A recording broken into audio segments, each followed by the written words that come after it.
नमस्कार दोस्तों, परीक्षागण में आपका स्वागत है। मैं अभिषेक। आज हम सीडीपी क्लास स्टार्ट करेंगे।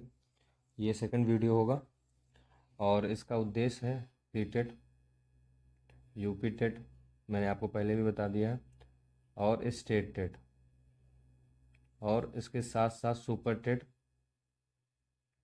या केवीएस के लिए। ठीक है, तो इसमें पूरा एक भी चीज़ छूटेगा नहीं और ये पूरा सीडीपी का होगा। ठीक है, आगे हम बढ़ते हैं। हमने शिक्षण पूरा पढ़ लिया था, शिक्षण के प्रकार पढ़ लिया था। आज शिक्षण व्यवस्था के स्तर पढ़ेंगे। 3 स्तर हैं: स्मृति करना, फिर बोध स्तर, फिर चिंतन। ठीक है, नंबर 1 स्मृति, नंबर 2 बोध स्तर, नंबर 3 चिंतन। अब इसको हम पढ़ेंगे कि ये स्तर कैसे हैं, कैसे क्या है, इसके बारे में हम पढ़ेंगे। किसने प्रतिपादन किया था? तो इनको स्मृति स्तर के प्रतिपादन किसने किया था? हर्बर्ट ने। ठीक, अब स्मृति स्तर है क्या, ये हम देखेंगे। ठीक, तो यह चिंतन का सबसे निचला स्तर है। पहली बात, यह चिंतन का, जो हम चिंतन करते हैं उसका सबसे निचला स्तर है। यह स्तर है चिंतन का सबसे निचला, निम्न स्तर या निचला, निम्न स्तर माना जाता है। ठीक है, आगे देखेंगे। फिर इसमें देखेंगे इसमें क्या बात होगा, स्मृति कैसे क्या है।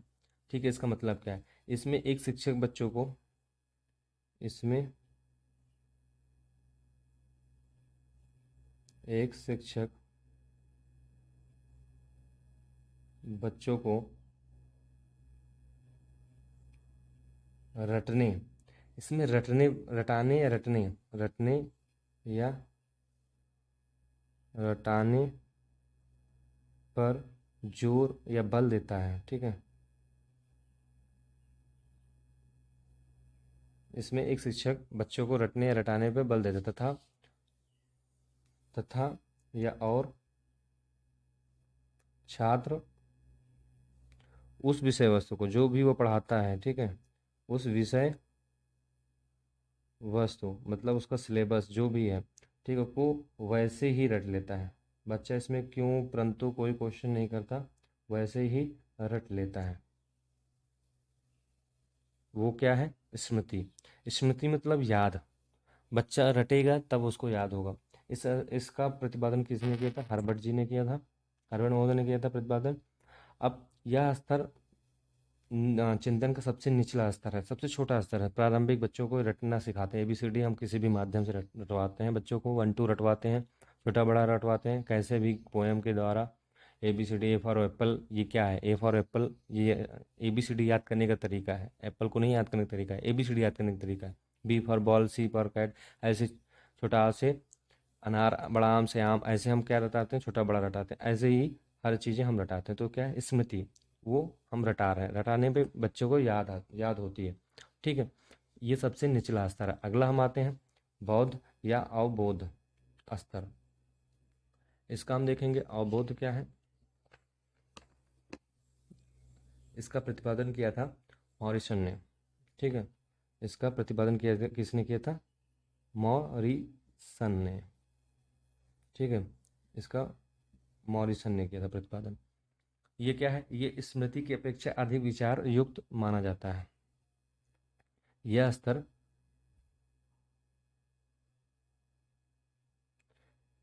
स्मृति स्तर, स्मृति की अपेक्षा, जो इससे पहले वाला है उससे अपेक्षा अधिक विचार युक्त माना जाता है। ठीक है, माना जाता है क्योंकि इसमें बच्चा क्या है, स्मृति रट लिया, उसके बाद उसमें बच्चा थोड़ा सा विचार करने लगा। ठीक है, इससे अधिक थोड़ा सा विचार होता है उसमें। तो क्या विचार होता है देखते हैं। अगला पॉइंट, एक पॉइंट और लिखते हैं इसमें। इसमें छात्र रटे हुए जो रटे हुए तथ्य हैं, इसमें छात्र रटे हुए रटे हुए तथ्यों के संबंध में, जो हम उसने तथ्य रटे थे, तथ्यों, ये था है आधा, के संबंध में,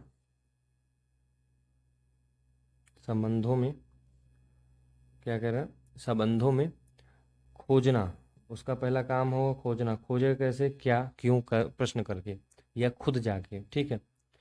खोजना उस, या कॉमा, उस पर विचार करना, उस पर विचार करना, या जो जो रटेगा बच्चा उस पर विचार करेगा या खोजेगा, करना,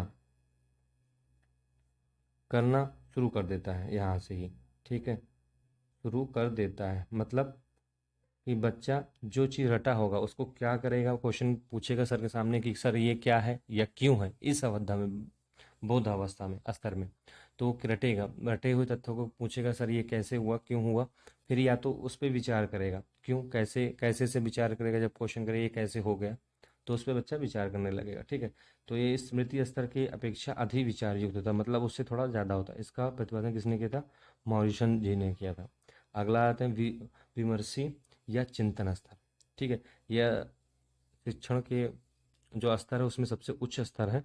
इसका प्रतिपादन किसने किया था, हंट ने किया था। कहीं कहीं हुंट भी है, हंट है, ठीक है। हुंड बात नहीं है, हंट, टा की बात हो रही है, हंट ने किया था। हंट महोदय, महोदय लगाते हैं हम, ठीक है, साइकोलॉजी टर्म में। वैज्ञानिकों के जो वो साइकोलॉजी होते हैं, ठीक है, प्रोफेसर, उनके पीछे लगाते हैं। अब हम क्या, इसका क्या है, ये जो शिक्षण स्तर है उसका सबसे उच्च स्तर है, ठीक है। तो यह सबसे, इसको लिखेंगे, यह सबसे उच्च स्तर, उच्च स्तर का चिंतन माना जाता है, ठीक है, चिंतन माना जाता है, ठीक है। दोस्तों थोड़ा तेज लिखना पड़ता है इसलिए राइटिंग थोड़ी गंदी है, उसे आगे आगे माना जाता है जिसमें, ठीक है, या अगला पॉइंट लिख लेते हैं, इसमें छात्र किसी,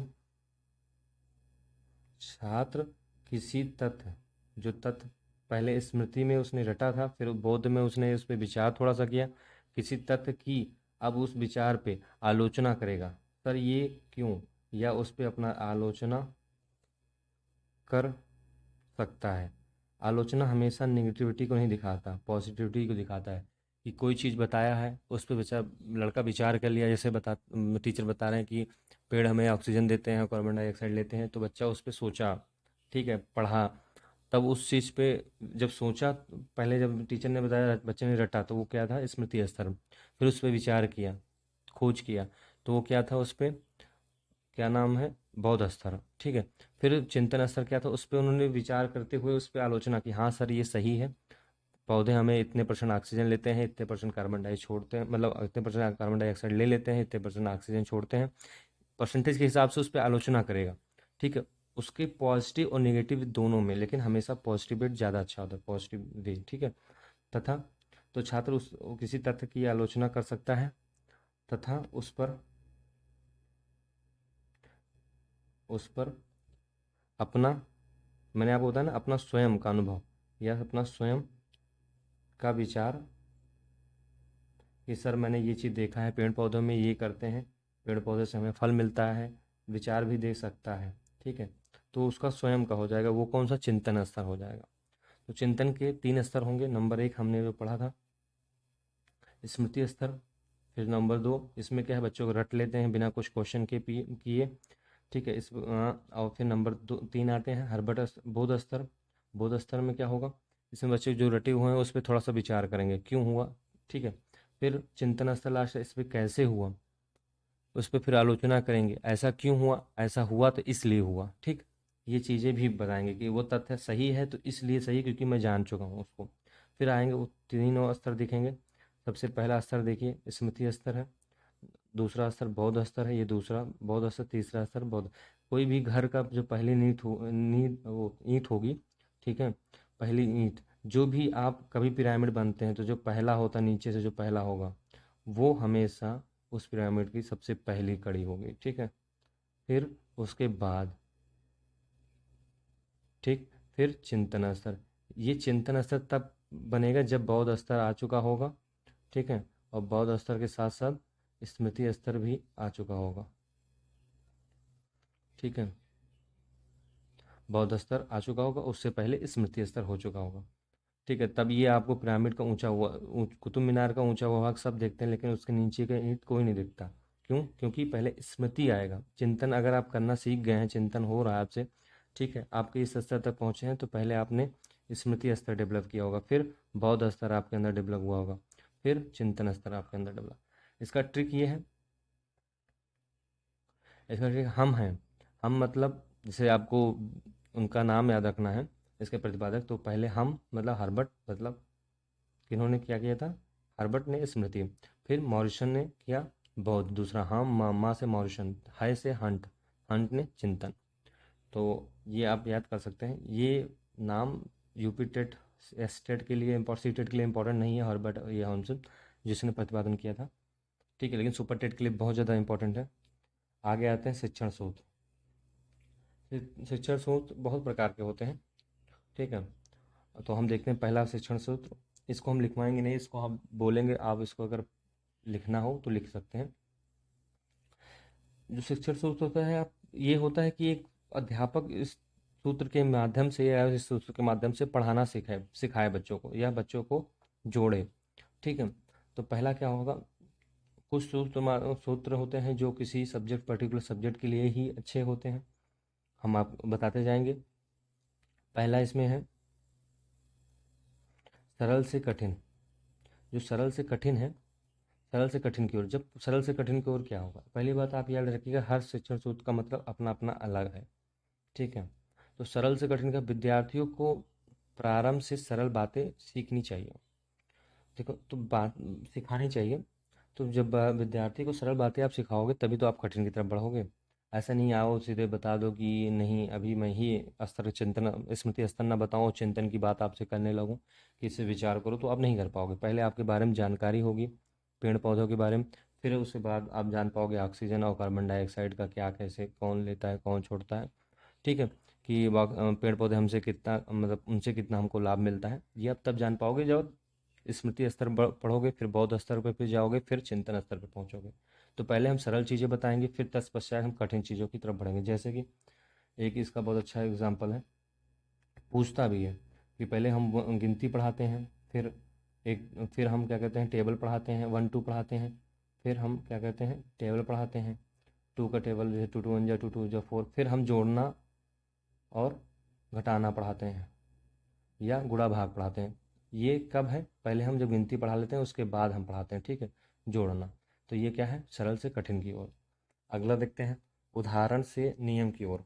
जो उदाहरण हम देते हैं और नियम, तो इसी को आगमन, ऐसे पूछेगा आगमन से निगमन की ओर कौन सी विधि है? उदाहरण से या नियम की ओर। या आगमन विधि क्या है? उदाहरण देना। निगमन क्या है? नियम। तो निगमन से नियम तो समझ में आ रहा है, निगम और नियम। आगमन क्या है? उदाहरण देना। जब कभी हम कोई पाठ प्रस्तुत कर रहे हैं, ये सबसे अच्छी विधि होती है मैथ के लिए, मैथ के लिए बहुत अच्छी होती है ये, ठीक है। हम क्या है, एक उदाहरण दिए, उस उदाहरण से हम अगर देखिए, कभी भी मैथ का एक्सरसाइज शुरू होता है, कोई भी बुक देखते हैं, एनसीईआरटी से बेसिक किसी की भी बुक देखेंगे आप, कोई भी चीज़, उसमें पहले बात एग्जाम्पल से क्वेश्चन कराए होते हैं मैथ में, फिर एक्सरसाइज एक्सरसाइज होती है। क्यों? क्योंकि हम पहले वो उदाहरण देके उसको समझाए होते हैं, फिर उसके बाद नियम जो बताए होते हैं उसके हिसाब से एक्सरसाइज दिए होते हैं, ठीक है। हर नियम पे एक एग्जाम्पल होता है। क्यों? क्योंकि वो उदाहरण आगमन विधि होती है। आगमन से निगमन की तरफ पहले उदाहरण देंगे, फिर क्वेश्चन एक्सरसाइज करेंगे। तो पहले किसी चीज़ को हम उदाहरण देकर बच्चों को जोड़ लेंगे, ठीक है, अच्छी तरह समझा देंगे, फिर उसके नियम के हिसाब से हम आगे बताते जाएंगे। तीसरे नंबर पर बढ़ते हैं मूर्त से अमूर्त की ओर। मूर्त क्या है? अमूर्त क्या? पहली बात, बालकों में आरंभ में ऐसी बातों का ज्ञान कराना चाहिए जिससे वह देख सके या छू सकें बाद में, ठीक है, बाद में अमूर्त चीज़ों का। पहले अमूर्त, मूर्त क्या है? जिसे बालक देख सकें, छू सकें, ठीक है, जिसे देख सकें, कभी भी देखें, मतलब जैसे किसी बात को देखें, जैसे पेड़ की बात हो, पेड़ हमने देखा है, छू सकते हैं। हवाई जहाज़ की बात, हवाई जहाज़ हमने देखा है, छू सकते हैं या नहीं सकेंगे, कभी हो सकता है छू सकते हैं, ठीक है, लेकिन उसका हम देखे हैं। ठीक है, उसको बाकायदा पास जाकर देखे हैं, छू भी सकते हैं, बहुत लोग छूते हैं, ठीक है, आजकल नॉर्मल है। तो जैसे ऐसा चीज़ है जो मूर्त है, ठीक, उसके बारे में भले यहाँ बैठ के बात हो रही है कि हवाई जहाज़ ऐसे है, तो हवाई जहाज़ मेरे दिमाग में प्रतिबिंब बन गया। फिर हम अमूर्त की बात करेंगे कि हवाई जहाज़ के पार्ट की बात करेंगे, या ऐसी विवेचना है कि हवा में है तो ऐसा हो जाए या ऐसा, तो हम अमूर्त की, पहले हम मूर्त चीज़ें की बात करेंगे, मूर्त से अमूर्त की तरफ चलेंगे, ठीक है। आगे बढ़ते हैं, ये क्लियर हो गया होगा मैं आशा करता हूँ। अगर आपको कोई डाउट है तो मुझसे ज़रूर कमेंट में पूछिएगा। अगला है पूर्ण से अंश की ओर और स्थूल से सूक्ष्म की ओर, ये लगभग एक जैसे हैं।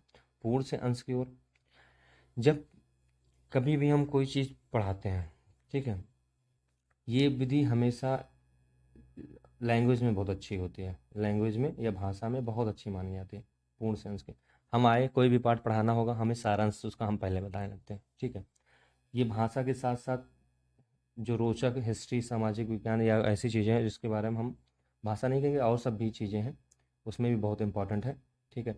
तो जैसे हम आए हिस्ट्री के बारे में बताने लगे, अकबर का पाठ पढ़ाना, अकबर के पहले ही कहानी बताने लगे, तो क्या हुआ, पहले हम अकबर के बारे में पहले सारांश बता दिए, फिर उसके बाद पूर्ण पूर्ण अंश अंश छोटी छोटी चीज़ों को हम अकबर के बारे में बताएंगे कि अकबर ने मनसबदारी प्रथा अपनाई थी, अकबर ने चौक घंटा घर वाली चीज़ें, फिर अब अकबर में छोटे छोटे पॉइंट हम पढ़ा देने लगेंगे। तो क्या है, पहले हम पूर्ण के बारे में जानकारी दिए, फिर अंश की ओर बढ़ेंगे, या स्थूल से सूक्ष्म की ओर, पहले हम बड़ा चीज़ बताएंगे, फिर छोटे छोटे उसके पार्ट को पढ़ाते हुए जाएंगे, ठीक है।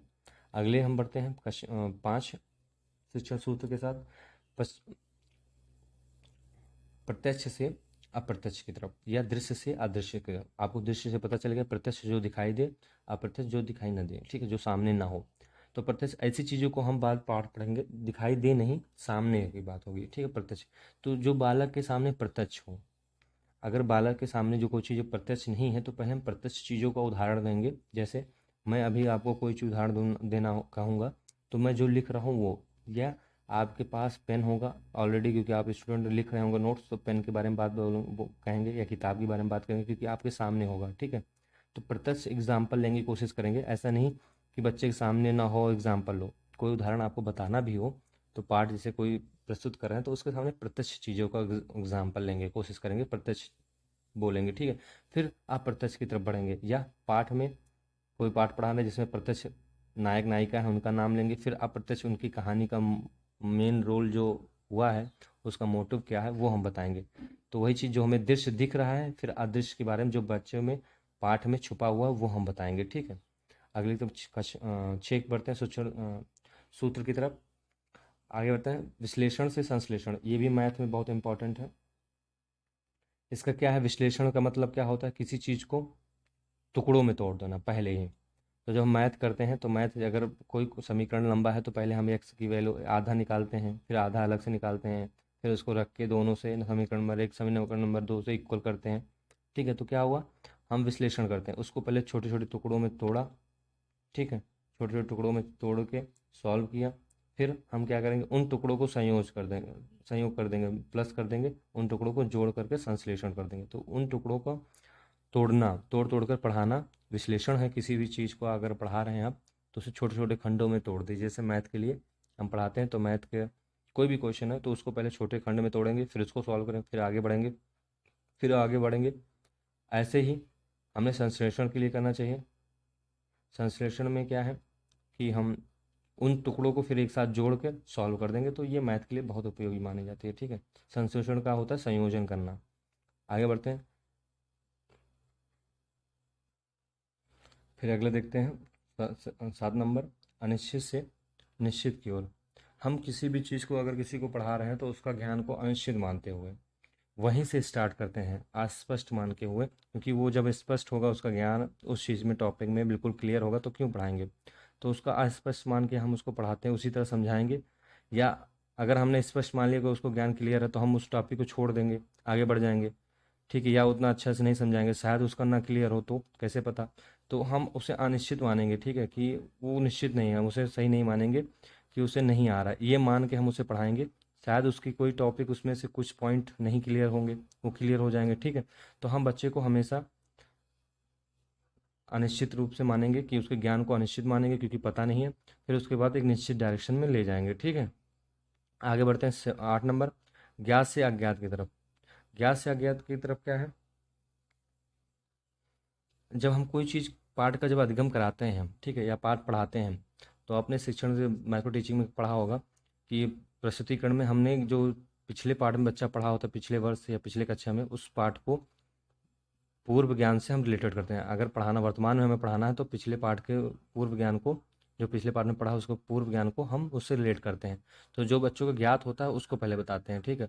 उससे क्वेश्चन रिलेट करते करते जो हमको टॉपिक पढ़ाना है अज्ञात की तरफ लेके सही वे में निकलते चले जाते हैं, ठीक है, पढ़ाते हुए चले जाते हैं, ठीक है। ज्ञात से अज्ञात की तरफ यही होता है कि बच्चा जब आया, जैसे कक्षा 3 में मुझे या 5 में मुझे पढ़ाना है, तो कक्षा 4 की कोई भी बात, पौधे की बात हो रही है, तो पौधे का कक्षा 4 में जो बात कही गई है उसको हम पहले बोलेंगे, क्वेश्चन के माध्यम से पूछेंगे। लड़के को कुछ आता होगा, कुछ को नहीं भी आता होगा, तो लड़के उसमें अभिवृत्ति उनकी बढ़ेगी, ठीक है, इंटरेस्ट बढ़ेगा, लड़के उसमें क्वेश्चन स्किल बढ़ेगी और लड़के उसको जानेंगे, उनकी पूर्व ज्ञान होगा। कुछ सभी को थोड़ा बहुत आता होगा, आधा आधा, कुछ को पूरा आता होगा, ठीक है। तो उनका क्या है, वो ज्ञात से जुड़ गए, पूर्व ज्ञान से जुड़ गए, उनको ज्ञात था। अब अज्ञात के जो नए टॉपिक है, पौधा के बारे में, अब शायद उस कक्षा 5 में कार्बन डाइऑक्साइड के बारे में, ऑक्साइड के बारे में बात हो, ठीक है, ऑक्सीजन की बात हो, किसी भी चीज़ की बात होगी, तो वो हम अज्ञात की तरफ बढ़ाते हुए चले जाएंगे बच्चे के लिए, ठीक है। अगला देखते हैं, ये लास्ट है, अनुभव से तर्क की ओर। अनुभव क्या होता है? जो स्वयं के जीवन में आप व्यतीत करते हैं, ठीक है, या निरीक्षण के द्वारा जो प्राप्त करते हैं वो अनुभव होता है। जो अनुभव होता है उसी की तरफ से हम तर्क की तरफ बढ़ते हैं, ठीक है। बालक अपने अनुभव और निरीक्षण द्वारा प्राप्त ज्ञान को तर्क बनाना चाहता है, ठीक है। तो वही सही है कि बालक जब अपने द्वारा जो ज्ञान प्राप्त करता है, जैसे कोई भी चीज़ हो गया, पेड़ पौधे की बात हो रही, तो वो उसने ये चीज़ ऑब्जर्व किया कि हाँ हमें ऑक्सीजन देता है, ये है, तो उसका अनुभव हुआ, ठीक है। फिर वो तर्कपूर्ण बात, क्यों ऐसा क्यों होता है, ऐसा इसलिए क्यों होता है, ये क्यों होता है, वो क्यों होता है, ठीक। तो वो तर्कपूर्ण फिर बात करेगा उस पर, उसके सवाल क्या हैं, क्यों हैं, इर्द गिर्द घूमेंगे। जो अनुभव हो जाता है उसके बाद जब तर्कपूर्ण होगा तो उसके बाद सवाल जो होंगे वो क्या है, कैसे हुआ, क्यों हुआ, उसी के इर्द गिर्द घूमते रहेंगे। तो ये तर्कपूर्ण बालक को तर्कपूर्ण बनाने का प्रयास होता है, ठीक है दोस्तों। तो ये इसी के साथ सही खत्म हुआ। आगे हम पढ़ेंगे विधियाँ, शिक्षण की विधियाँ, बिल्कुल आराम से चलेंगे। ये सीडीपी मेरे ख्याल से कोई भी ऐसी कंपटीशन नहीं होगा जो टीचर से संबंधित होगा।